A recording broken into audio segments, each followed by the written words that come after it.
مکے جانے والے کے لیے نہیں ہے، عرفہ کے میدان میں جانے والے کے لیے نہیں ہے، یہ اس کے لیے ہے جو حج پر نہیں گیا ہے، ہمارے اور آپ کے لیے ہے جو یہاں مقیم ہے، اپنے اپنے گھروں پر ہے۔ آپ ذرا سوچیں کہ نبی کریم صلی اللہ علیہ وسلم نے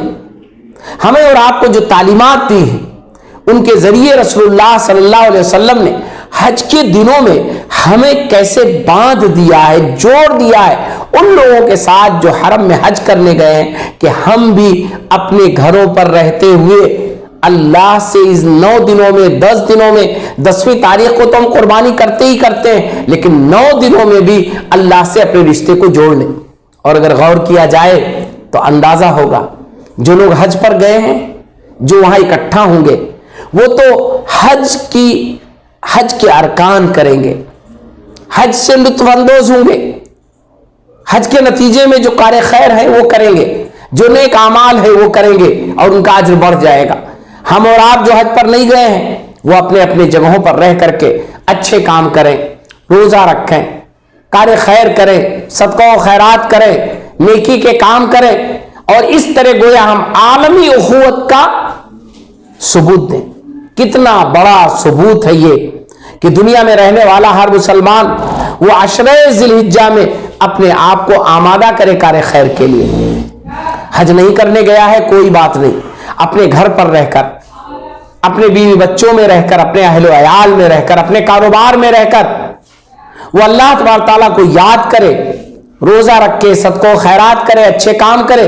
اس کے نتیجے میں اس کا اجر بڑھ جائے گا۔ اور خاص طور پر 9 ذی الحجہ کا روزہ رکھ کے انشاءاللہ اسے اس 9 ذی الحجہ کے روزے کا ثواب یہ ملے گا کہ پورا سال گویا کہ اس نے روزہ رکھ لیا، 1 سال کے روزے کے برابر اس کا اجر ہے۔ یہ نبی کریم صلی اللہ علیہ وسلم کی تعلیمات ہیں۔ یہ عشرہ ذی الحجہ یہ ایک اور چیز ہمیں یاد دلاتا ہے جس میں ہمیں جاننے اور سمجھنے کی ضرورت ہے کہ ذی الحجہ کا مہینہ اور اس میں حج اور خانہ کعبہ یہ پورا کا پورا جو وابستہ ہے، یہ دراصل ابراہیم علیہ السلام کی تاریخ سے وابستہ ہے، ان کی زندگی سے وابستہ ہے، ان کے عمل سے وابستہ ہے۔ اسماعیل علیہ السلام کی زندگی اور ان کے عمل سے وابستہ ہے، بی بی ہاجرہ کے عمل اور ان کی زندگی سے وابستہ ہے، جس سے کم از کم 3 چیزیں ہمیں اپنے ذہنوں میں رکھنا چاہیے۔ پہلی چیز کہ ابو الانبیاء ابراہیم علیہ السلام، اللہ تبارک تعالیٰ نے ان کا امتحان لیا، تو ہمارا اور آپ کا امتحان بھی اللہ تعالیٰ لے گا۔ ابراہیم علیہ السلام اپنے امتحان میں کامیاب ہوئے، ہمیں بھی کوشش کرنی ہے کہ اپنے امتحان میں ہم کامیاب ہو، اللہ امتحان لے تو ہم ثابت قدم رہیں گے۔ تیسری چیز، ابراہیم علیہ السلام سے جو امتحان لیا وہ ان کے بیٹے کا لیا، ان کی بیوی کا لیا، ان کے گھر کا لیا، ان کے جذبات کا لیا۔ اللہ تبارک تعالیٰ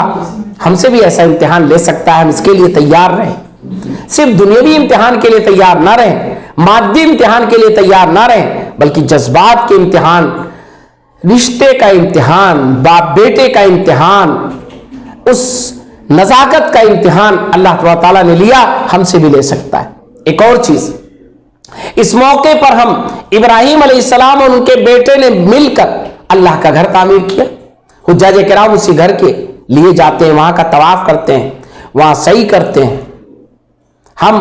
اس گھر کو یاد رکھیں، قرآن مجید میں اس گھر کا تذکرہ بار بار ہے۔ کس طرح اس گھر کا تذکرہ ہے، کیوں ہے، کس نے اس گھر کو اللہ تعالیٰ نے اپنے نبی کے ذریعے تعمیر کروایا تھا؟ اللہ کا گھر، بیت اللہ، ایک ایسا گھر جس سے اللہ تبارک و تعالیٰ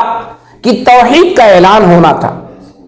جس سے یہ اعلان ہونا تھا کہ اللہ تبارک و تعالیٰ اس کی وحدانیت پوری کائنات کے لیے مسلم ہے۔ ابو الانبیاء نے ابراہیم علیہ السلام کی آپ پوزیشن سمجھیں کہ ابراہیم علیہ السلام مسلمان انہیں نبی مانتے ہیں، یہودی انہیں نبی مانتے ہیں، عیسائی انہیں نبی مانتے ہیں، یہ سارے کے سارے لوگ ان کو نبی مانتے ہیں۔ آج دنیا میں پائے جانے والے مختلف مذاہب کو ماننے والے انہیں نبی مانتے ہیں، کھل کر انہیں اللہ کا نبی مانتے ہیں۔ ایک ایسے نبی کے نام پر عشرہ ذی الحجہ کے ارکان، مناسک حج، چاہے وہ قربانی ہو، چاہے وہ مینا ہو، چاہے وہ طواف ہو، چاہے وہ سعی ہو، چاہے وہ حرم کی حاضری ہو، یہ سب انہی نبی کی طرف منسوب ہے جسے اللہ کے آخری نبی محمد عربی صلی اللہ علیہ وسلم نے زندہ کیا. اپنی آخری شریعت جو اللہ تبارک تعالیٰ نے محمد رسول اللہ صلی اللہ علیہ وسلم کے ذریعے بھیجی اور اپنا آخری دین جو مکمل کیا، اس میں ابراہیم علیہ السلام کی ان یادگاروں کو اللہ تعالیٰ نے محفوظ کر دیا اور نبی کریم صلی اللہ علیہ وسلم نے انہیں پورا کیا، انہیں کر کے دکھایا. تو ہمیں آج ابراہیم علیہ السلام کا تذکرہ کرنا چاہیے، ان کے بیٹے کا تذکرہ کرنا چاہیے، ان کی قربانیوں کا تذکرہ کرنا چاہیے، ان کی بیوی کا تذکرہ کرنا چاہیے، اس پورے گھر کی قربانیوں کا تذکرہ کرنا چاہیے، اللہ کی طرف ان کے والہانہ جذبات کا تذکرہ ہونا چاہیے، ان کی توحید پرستی کا تذکرہ ہونا چاہیے. اللہ تبارک و تعالیٰ کو توحید کے طور پر انہوں نے کیسے جانا، اور قرآن میں وہ منظر جو کھینچا گیا ہے کہ انہوں نے کہا کہ یہ تو میرا رب نہیں ہو سکتا کیونکہ یہ ڈوب رہا ہے، یہ میرا رب نہیں ہو سکتا ہے کیونکہ اس پر سورج غالب آ رہا ہے، یہ تو میرا رب نہیں ہو سکتا کیونکہ اس کے اندر یہ کمزوری ہے. میرا رب تو وہی ہو سکتا ہے جو نہ کبھی ڈوبے، نہ کبھی ہارے، نہ کبھی مغلوب ہو، نہ کبھی کمزور پڑے. میرا رب وہی رب ہوگا جو اس پوری کائنات کا خالق و مالک ہے. آج اس عشرہ ذی الحجہ میں اسے بھی یاد کرنے کی ضرورت ہے. ابراہیم علیہ السلام کی زندگی، ان کے بیٹے کی زندگی، ان کی بیوی کی زندگی اور نبی کریم صلی اللہ علیہ وسلم کے ذریعے خانہ کعبہ کی اہمیت، خانہ کعبہ کی مرکزیت اور عالم اسلام کے لیے، پوری دنیا کے مسلمانوں کے لیے زندگی میں ایک بار وہاں کی حاضری اور حج کے ذریعے ایک عالمی اخوت کا پیغام، یہ وہ ساری چیزیں ہیں جو ہم اپنے گھر بیٹھے بھی یاد کر سکتے ہیں.